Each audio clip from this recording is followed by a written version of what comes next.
자, 여러분 반갑습니다. 자, 잠시 기도하겠습니다. 은혜와 사랑이 많으신 하나님 아버지 감사합니다. 오늘도 주의 은혜를 따라 또 주께서 특별히 정하신 곳으로 아버지 또 올 이 시간 모였습니다. 주의 은혜를 사모하는 마음으로 참으로 저희들이 주의 사랑을 받고자 하는 마음으로 또 이 시간 간절한 마음으로 모였습니다. 주의 성령께서 함께 하셔서 저희들 진리로 인도하여 주옵시고 주의 크신 은혜를 저희들이 더욱 누리는데 부족함이 없는 자들이 되도록 주께서 함께 하시고 은총을 베풀어 주시옵소서. 이 시간 성령께서 함께 해주시기를 믿사옵고 원하오며 우리 주 예수 그리스도의 이름으로 기도드립니다. 아멘. 자, 반갑습니다. 마이크가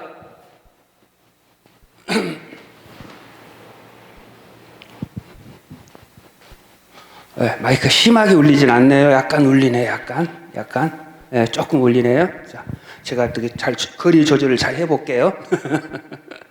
자, 또 일주일 동안 편안하셨어요? 너무 덥죠? 너무 덥죠? 고생 많으시네요. 자, 그럼에도 불구하고 또 주께서 불러주셨고 또 우리 주님 부르시는 그날까지 또 열심히 한번 또 달려보겠습니다.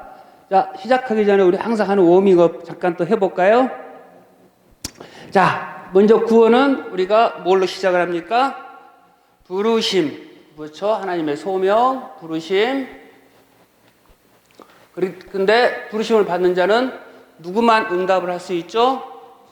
예, 중생한 자, 거듭난 자, 중생, 거듭남. 뭘로 거듭나죠? 물과 성령으로. 성령께서 거듭남의 은혜를 베풀어 주시죠. 자, 거듭난 자가 우리가 교회에서 볼 수 있는 거, 거듭난 자가 행하는 것, 이게 뭐였다? 교회 처음에 들어올 때 제일 처음 받는 거 세례. 그래서 거듭난 자는 이제 더 이상 새로 태어났기 때문에 예전의 삶을 버리고 새로운 삶으로 살아간다. 그 무슨 삶이냐? 세 번째, 회개의 삶이다. 자, 회개는 두 종류가 있다고 그랬습니다. 무슨 회개가 있죠, 처음에? 네, 그렇죠. 구원에 이르는 회개. 이거는 몇 번 합니까? 한 번 합니다. 한 번. 그러니까 내가 내 죄를 깨닫고 나는 이제 예수 그리스도의 피로 구원함을 얻었습니다. 라고 고백하고 예수 그리스도를 사모하는 자에게 주어지는 복, 은혜, 구원, 이거는 한 번, 단번에 이루어집니다. 단번에. 그러니까 내 행위에 있다면은 단번에 이루어지지가 않죠. 왜냐하면 내가 잘못했을 때는 구원이 없는 거고, 내가 잘하면 구원이 있는 거고, 그러나 하나님께서 전적으로 은혜로 주시는 거기 때문에 구원은 한 번. 그러나 또 어떠한 회개가 있습니까? 예, 거룩에 이르는 회개, 거룩하게 해준. 그건 날마다 내가 이제 새로 거듭나서 새로 태어나서 하나님을 향하여 살아가는데 그럼에도 불구하고 그렇지 못하는 경우들이 있잖아요. 죄를 짓는 경우들이 있고 그럴 때는 날마다 회개, 거룩에 이르는 회개. 자, 회개한 자는 이제는 무엇으로 삽니까? 네, 믿음으로 살게 되죠. 예수 그리스도를 향한 믿음으로 살게 됩니다. 자, 이 믿음을 보시고 하나님께서는 어떻게 해주시죠? 칭의, 거룩하다. 칭의. 너는 이제 죄가 없다. 죄가 없다기보다도 죄가 있음에도 불구하고 너는 받아야 될 벌이 없다. 왜? 그 벌을 누가 대신 받았어요? 예수님. 예수 그리스도가 내 죄를 다 받았기 때문에 너는 이제 더 이상 받아야 될 죄가 없다. 그래서 칭의. 그리고 칭의 된 자는 뭘로 삼아줍니까? 양자. 하나님의 아들로 살아주죠. 양자. 자, 양자 된 자는 이제 어떠한 삶을 삽니까? 성화. 날마다 거룩해지는 성화의 삶을 살아가게 됩니다. 자, 성화된 자는 하나님께서 끝까지 어떻게 주십니까? 견인. 하나님께서 이건 하나님 편에서는 끝까지 인도해서 끌어주시고 우리들 편에서는 이 하나님의 구원을 믿고 끝까지 붙잡는 거. 하나님이 해주실 걸 그대로 믿고 가만히 앉아있다? 이거 아니다. 우리도 끝까지 이걸 이기고 붙잡는다. 이 편에서 떨어지지 않기 위해서. 그러면은 우리가 천국에 딱 갔을 때 이제 하나님 뭐라고 합니까? 우리가 넓은 길이 있음에도 불구하고 좁은 길로 걸어가고 험난한 길이 있음에도 불구하고 믿음 때문에 험난한 길을 가고 고생해서 겨우겨우 도착했어요. 그래서 내가 다 한 것처럼 갔어요. 갔는데 천국에 딱 가니까 플랜카드가 딱 걸려있잖아요. 이렇게. 누구누구야? 어서 오너라. 너는 만세전부터 선택한 내 아들이다. 내 딸이다. 라고 딱 플랜카드가 걸려있는 거예요. 그러니까 만세전부터 선택받은 자가 이렇게 끝까지 붙잡고 가는 거예요. 선택받지 못한 자는 붙잡지를 못해요. 어느 정도 가다가 떨어져 나가버려요. 선택받은 자다. 그리고 끝내 뭘 주십니까? 우리는 어떠한 자들이 됩니까? 영화.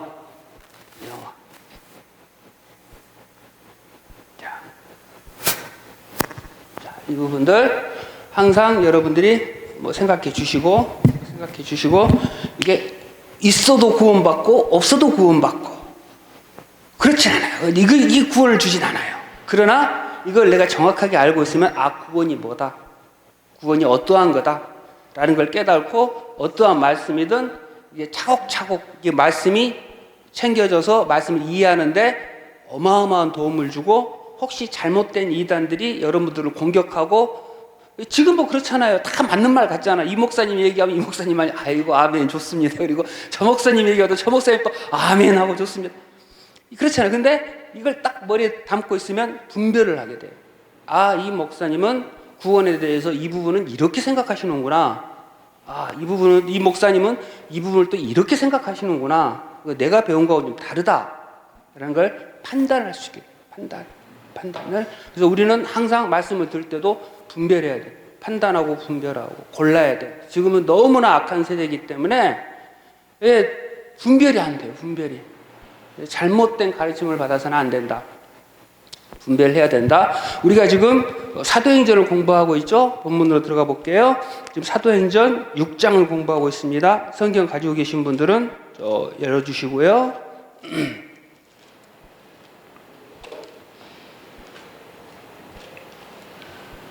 자, 사도행전 6장을 저희들이 보고 있는데요.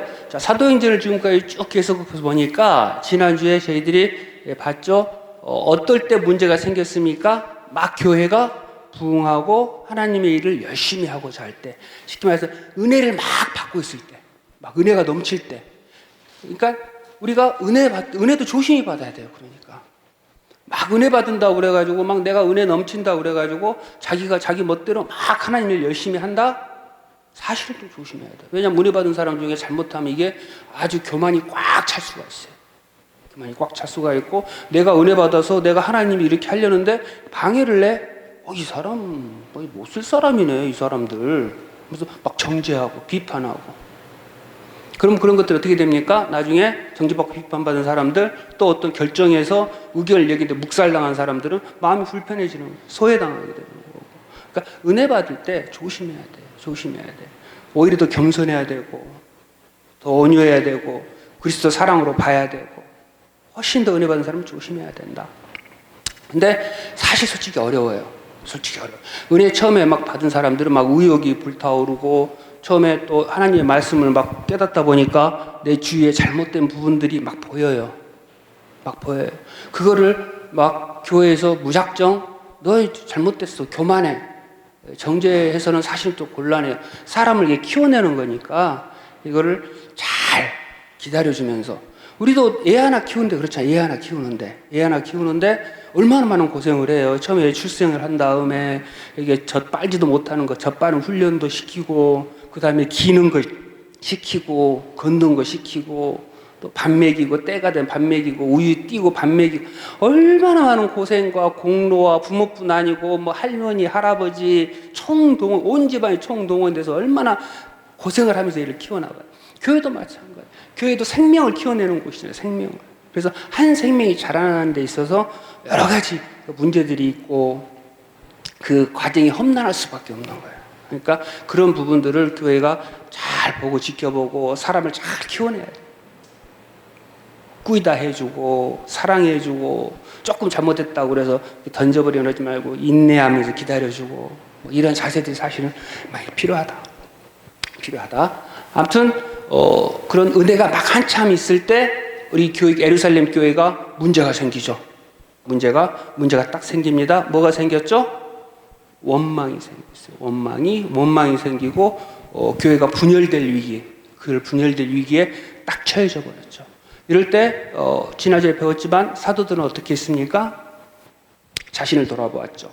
자신을 돌아봤고 우리가 말씀에서 벗어났다. 우리가 해야 될 하나님의 중요한 사명에서 우리가 벗어나 있었다라는 걸 깨닫고 회개하고 돌아오죠. 하나님께로 돌아가자. 본질로 돌아가자. 본질이 뭐였습니까? 말씀과 기도. 그래서 하나님의 본질로 돌아가자.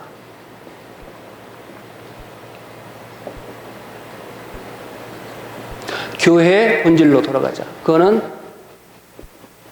말씀과 기도.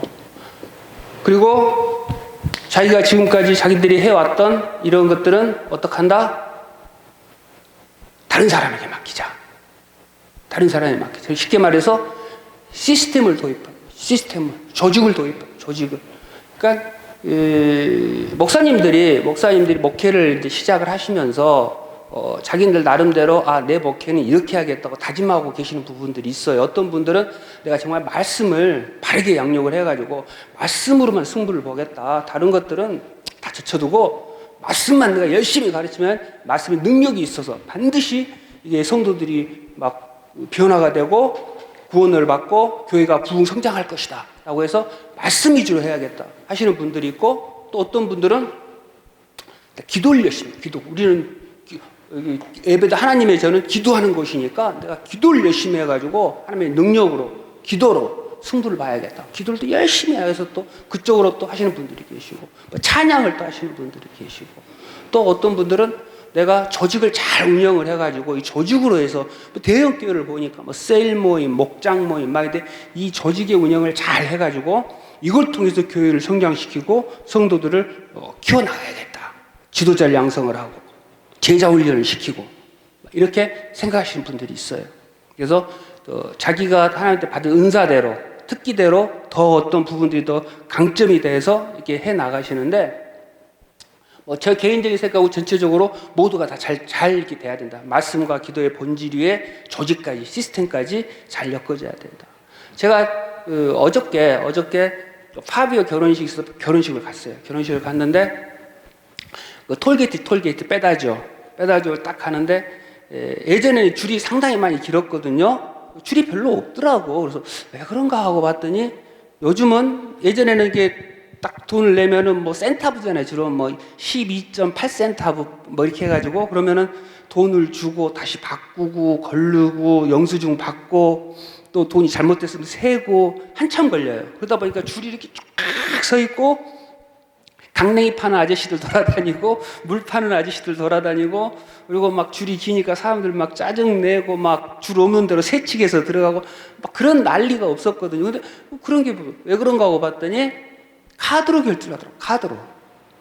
카드도 요즘은 그냥 사이트 따로 한 것도 아니고 그냥 딱 되기만 하면 삑 하고 딱 되는 거야, 카드가. 그러니까 시간이 훨씬 단축이 돼버렸어요. 시간이. 이게 뭡니까? 시스템이 적용이 된 거예요. 이것도 또 필요를 위해서.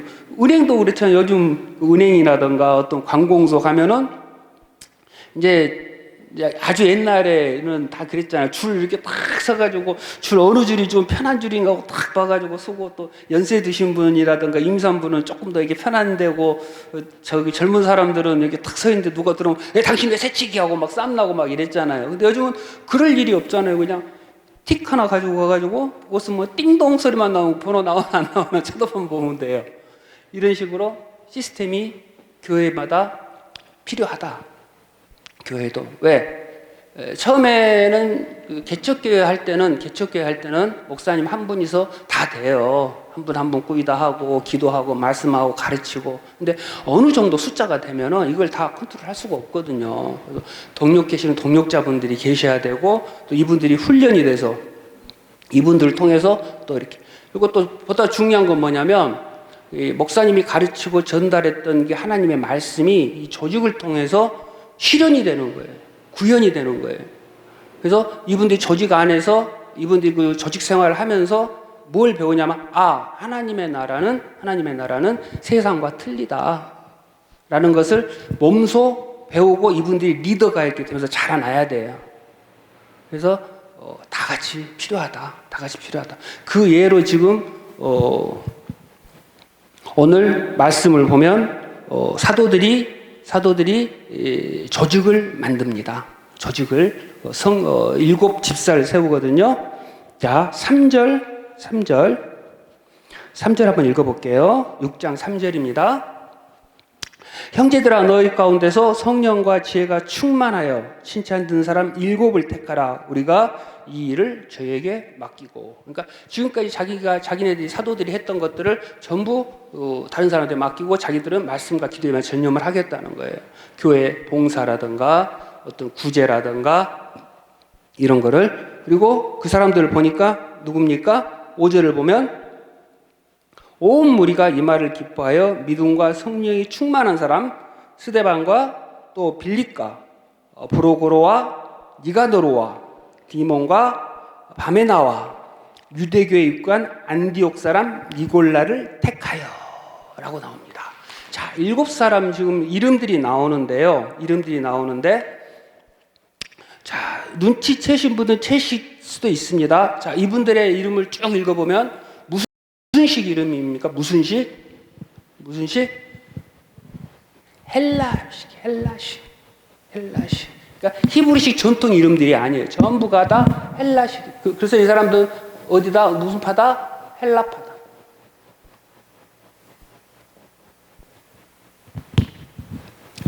이 7명이 헬라파에서.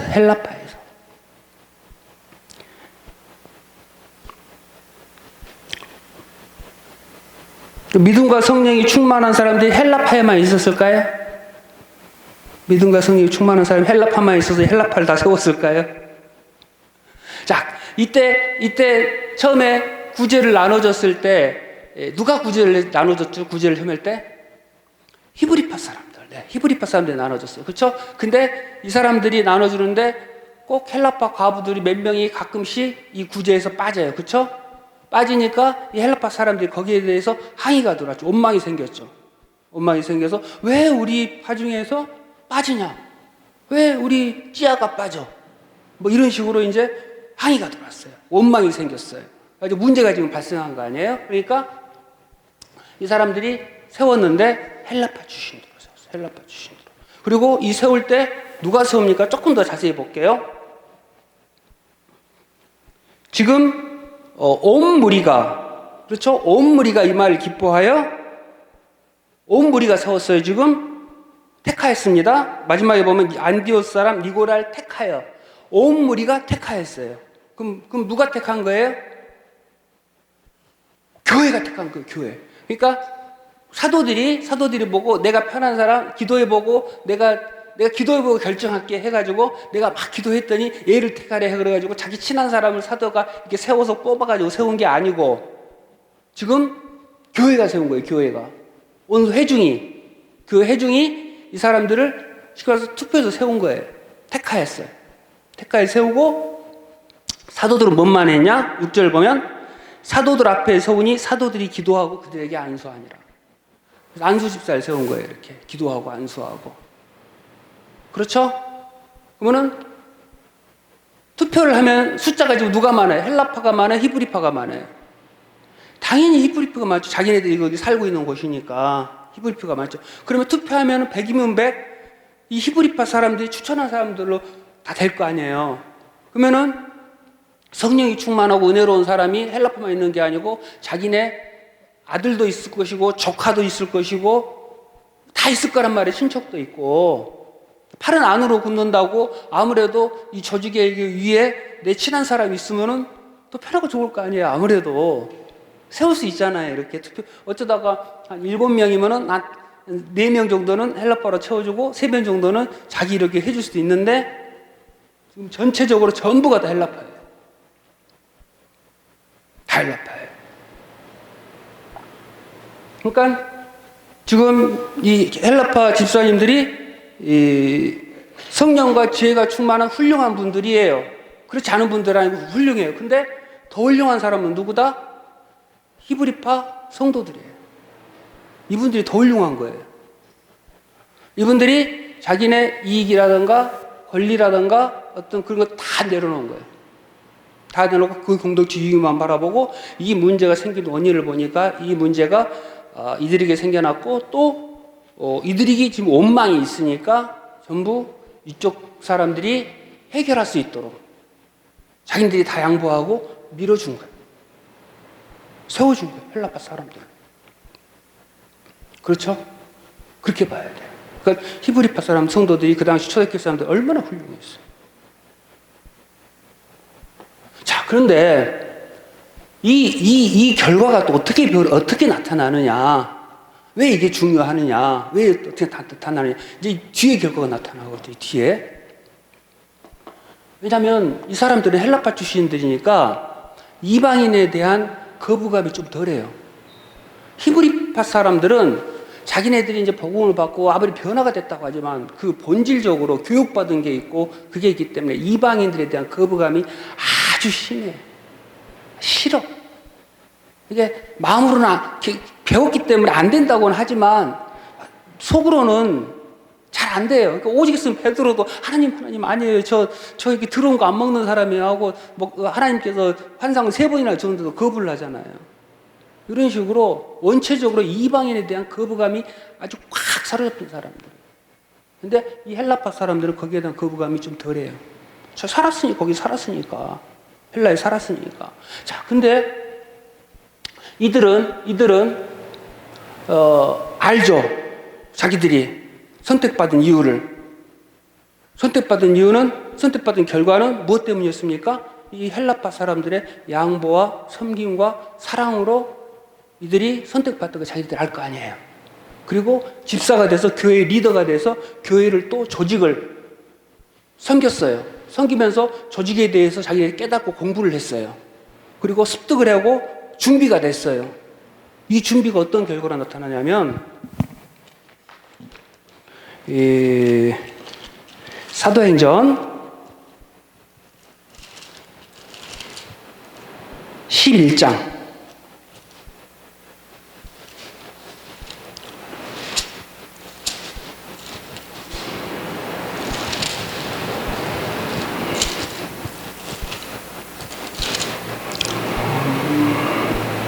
11장이 아니고 11장입니다. 11장 19절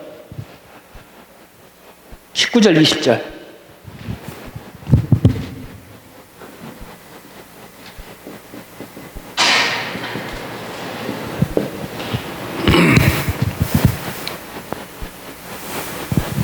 제가 한번 읽어볼게요.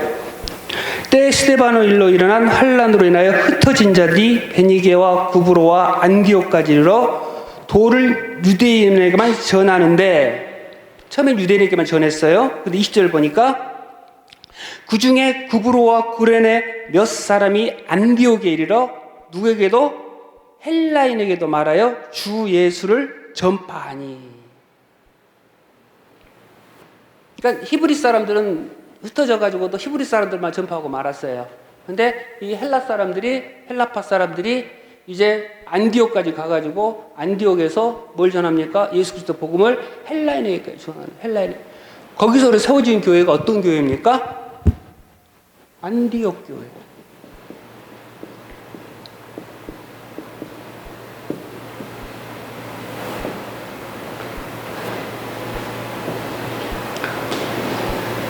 여기 있어요. 안디옥이. 여기가 예루살렘.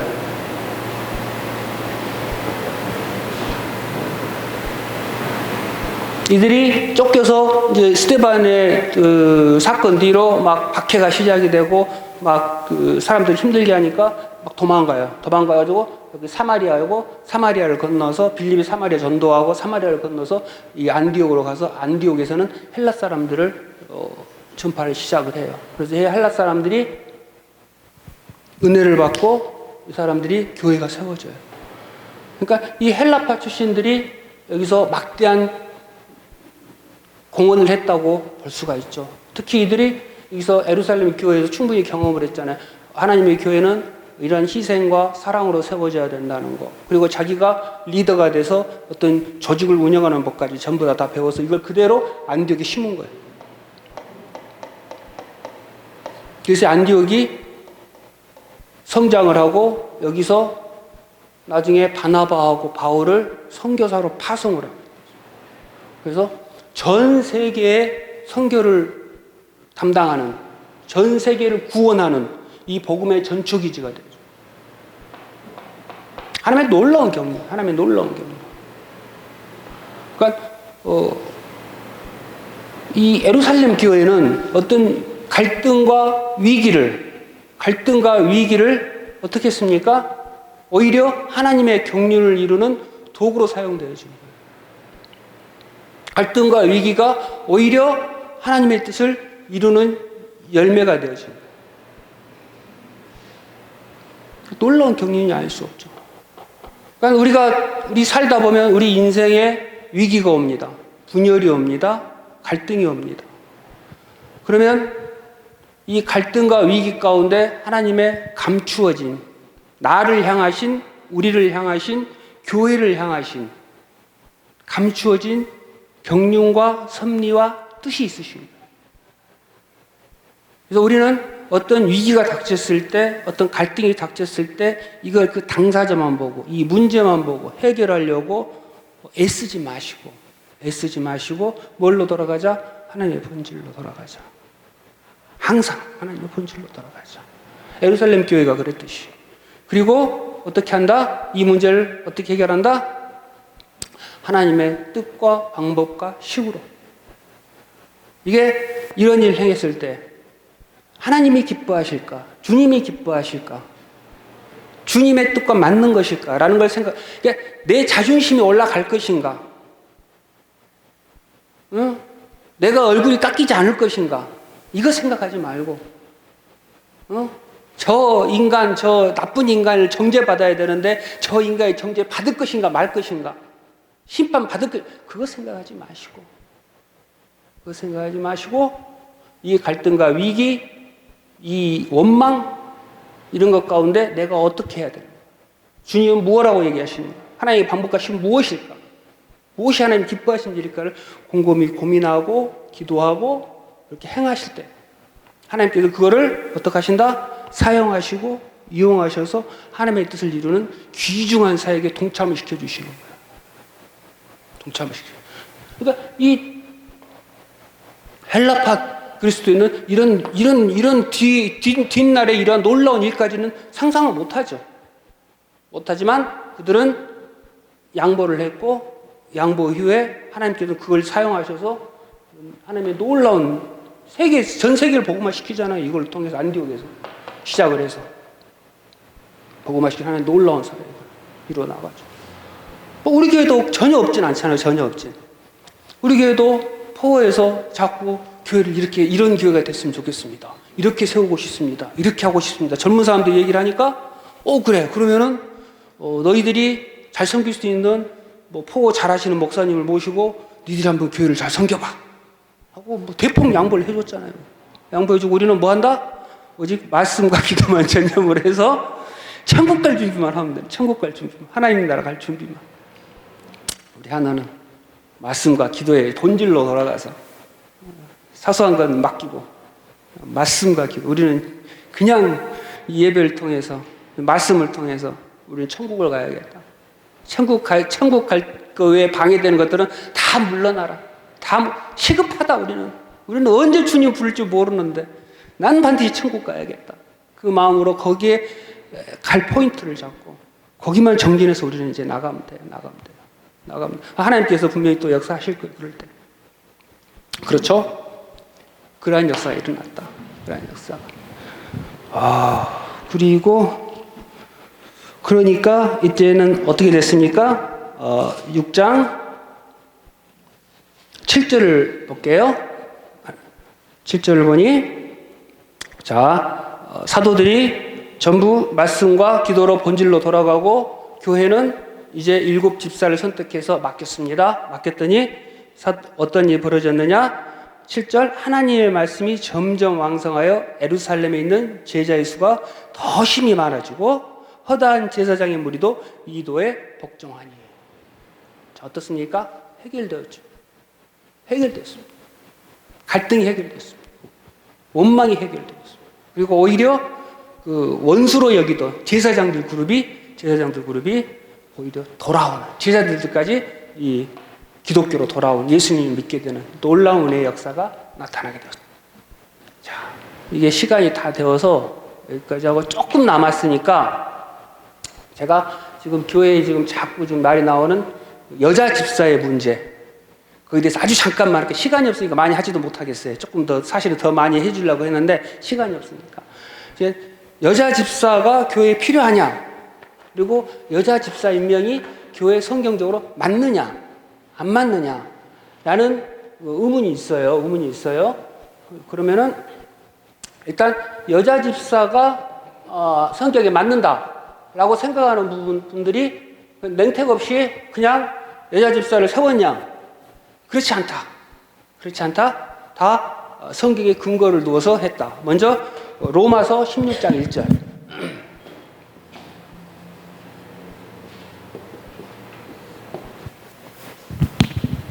로마서 16장 1절을 보면 누가 나옵니까?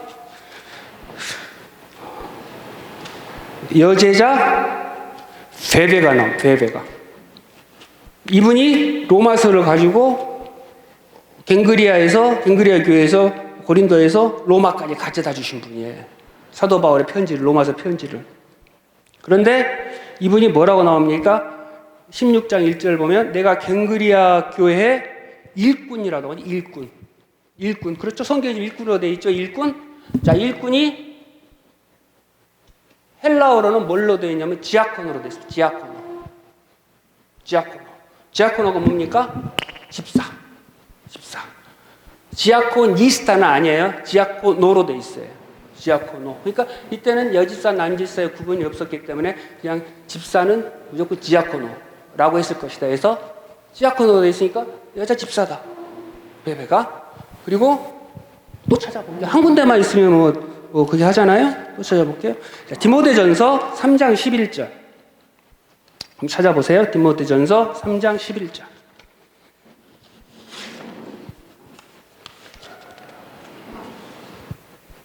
찾으셨어요? 뭐라고 나옵니까? 찾으신 분 있으시면 읽어주시겠어요?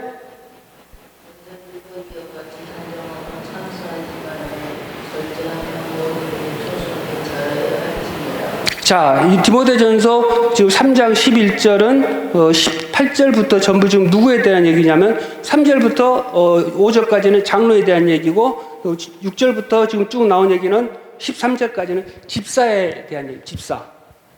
집사는 어떻게 해야 된다고 하는 얘기예요. 그러면 디모데전서 3장 11절을 보면 여자가 나오잖아요. 그 여자도 집사다. 집사 임명할 때 분명히 여자에 대한 조건이 나오잖아요. 근데 허용하지 않은 분들은 이 여자를 누구라고 그러냐면 집사의 부인이다. 성경에서 이 집사의 부인을 얘기하는 거다라고 얘기를 해요. 그러나 이제 그 집사를 허용해도 된다고 주장하시는 분들은 이 집사를 여자가 집사다. 그렇기 때문에 이 집사란 말이 나온 거다라고 얘기를 해요. 그리고 또 하나 있습니다. 그리고 디모데전서 5장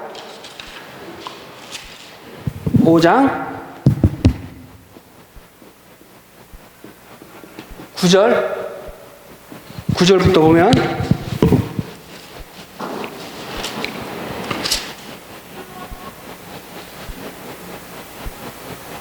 9절, 10절, 9절 봅시다. 과부로 명부에 올릴 자는 나이 60이 덜 되지 아니하고 한 남편의 아내였던 자로서.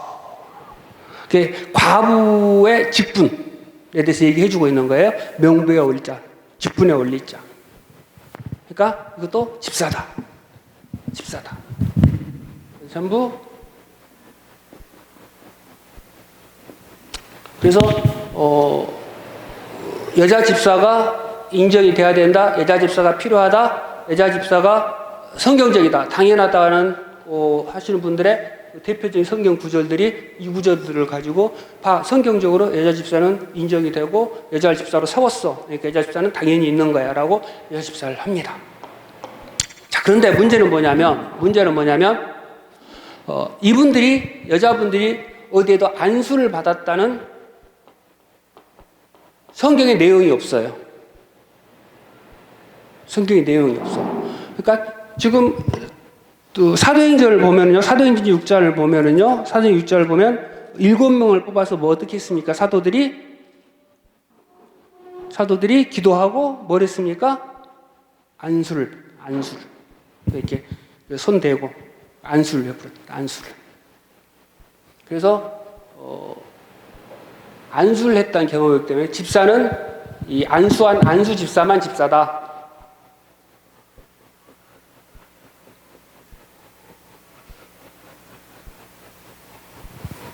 그래서 여자가 안수를 받았던 성격적인 어떤 구절이 없기 때문에 우리는 여자를 집사로 인정하지 않겠다.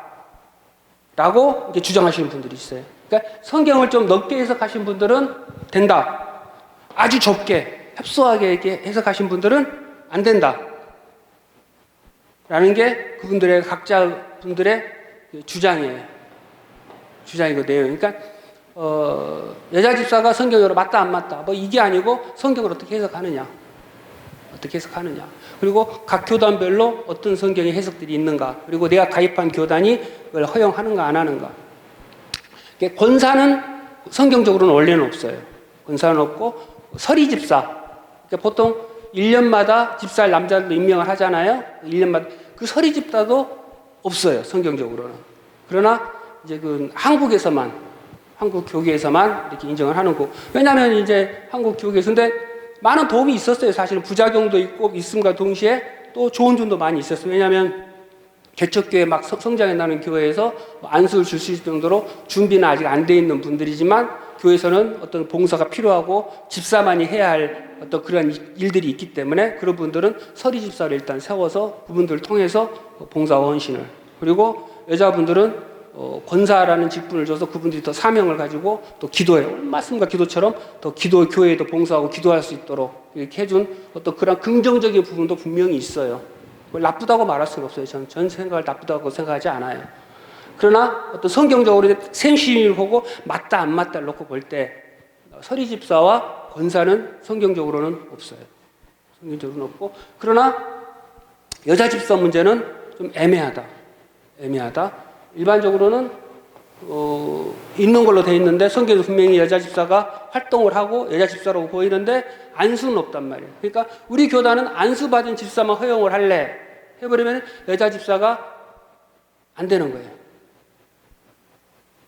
근데 아니 괜찮아, 성경적으로 여자 집사 다 있잖아. 그러니까 여자 집사 직분 줘서 여자 집사도 충분히 해야지. 그러면 여자 집사가 있는 거예요. 교단별로 어떤 교단이냐. 근데 우리 지금 브라질 장로교 입베베는 없더라고요, 여자 집사가. 그러니까 예전에 전도사들이 와가지고 그 자꾸 얘기했던 게 뭐 교회에 뭐 장로가 없네, 뭐 또 왜 여자 집사를 세웠네, 자꾸 뭐 얘기하길래 얘네들이 왜 그럴까 했더니 자기네들은 공부할 때 여자 집사를 허용을 안 하니까 교단에서 성경 공부할 때 강의에서 그렇게 배웠으니까 그대로 가지고 와가지고 컴플레인을 한 거예요, 여자 집사 문제에 대해서. 그래서 또 제가 이제 또 봤어요. 혹시 다른 나라는 어떻게 하나? 그래서 제가 미국에 있는 제가 아는 진 목사님들한테 연락을 해서 그럼 대간절 미국은 그거 어떻게 하고 있습니까? 라고 한번 또 여쭤봤어요. 그랬더니 얘기를 하시더라고. 미국에는 장로교단이 2개가 있대요. PCUSA하고 프레스비테리안 처칠 유나이티드 스테이트 아메리칸에서 PCUSA하고 PCA가 있대요. 그러니까 PCUSA는 옛날에 있던 남장로교회, 북장로교회가 두 개가 합쳐져 가지고 제일 큰 교단으로 있대나 봐요. 제일 큰 교단으로 있는데 여기는 다 허용한대요. 여자도 안수까지 준대요. 안수도 주고, 문제는 뭐냐면 여기는 여자도 목사 안수 다 주고, 더 문제가 뭐냐면 쭉쭉쭉 가다 보니까 동성애도 허용을 하고, 완전 자유주의. 동성애도 허용을 하고, 뭐 인권 다 허용하고, 뭐 여자도 목사 주고, 여자 집사도 뭐 안수 주고 다 한대요. 근데 PCA는 좀 더 개혁주의. 여기서 이제 여기 반대해서 세워진, 남장로교에서 반대해서 세워진 교단인데, 여기는 여자 집사를 허용은 한대요. 근데 안수는 안 준대요. 허용은 하는데 안수는 안 준대요. 그냥 우리 식으로 집사라고 얘기는 해주고, 집사를 임명은 해주는데, 어떤 그 안수 집사처럼 안수를 해가지고 집사를 그건 안 한대요. 우리 지금 한인 교단들도 이 PCA에 많이 가입되어 있다고 그러더라고요. 양쪽으로 다 돼 있는데 특히 PCA에 많이 가입되어 있다고 그러더라고요. 그러니까 더 조금 준비를 했는데 제가 시간이 없으니까 곧 예배 시간 다 되고 벌써 시계가 좀 고장 났구나 또. 아까부터 저 시간으로 계속 있어서 이제 또 10시 반이네. 질문 있으십니까? 그러니까 여자 집사가 뭐 성경적이니 아니면 뭐 이런 문제라기보다도 성경을 어떻게 해석을 해서 우리 교단에서는 어떤 그 해석을 받아들이고 가고 있는가. 근데 브라질 장로교회가 되게 보수적인 거예요. 그러니까 되게 까다롭고 보수적이고 성경을 아주 좁게 보고 개혁적으로 보고 있는 거예요. 그래서 브라질 입배배는 허용을 하지 않고 있더라고요. 저도 처음 알았어요. 저번에 알렉산더 목사님 이야기하는데 자기는 안 한다고 그러더라고요. 그래서 그렇구나 라고 했는데, 혹시 여러분들이 오해가 없으시라고, 혹시 지금 내가 받았던 집사, 내가 받았던 권사 이게 전부 뭐 불법인가? 그렇진 않다. 그렇진 않고 성경적으로 분명히 있는 건데, 성경적으로 다 허용이 되고 있는 건데, 이거를 조금 적게 보는 교단에서는 허용하지 않은 것도 있더라. 그런 문제가 있고요. 이제 이게 더 나가면 이제 남자 여자의 어떤 그 직분의 문제, 그리고 장로의 문제, 이제 이런 문제까지 더 확대가 되는데, 또 그러다가 이제 여자 안수의 문제, 성경적으로 어떻게 해석을 하는가라는 걸 이제 더 공부해 보면 더 재밌어요. 더 재밌고 또 기회가 되면 또 이것도 더 해드릴게요. 그러나 여자 집사 문제는 아주 간략하게 얘기를 하면 이 정도다. 질문 있으시면은, 뭐 질문 없으시면 시간이 되었으므로 그러면 마치겠습니다. 기도하겠습니다.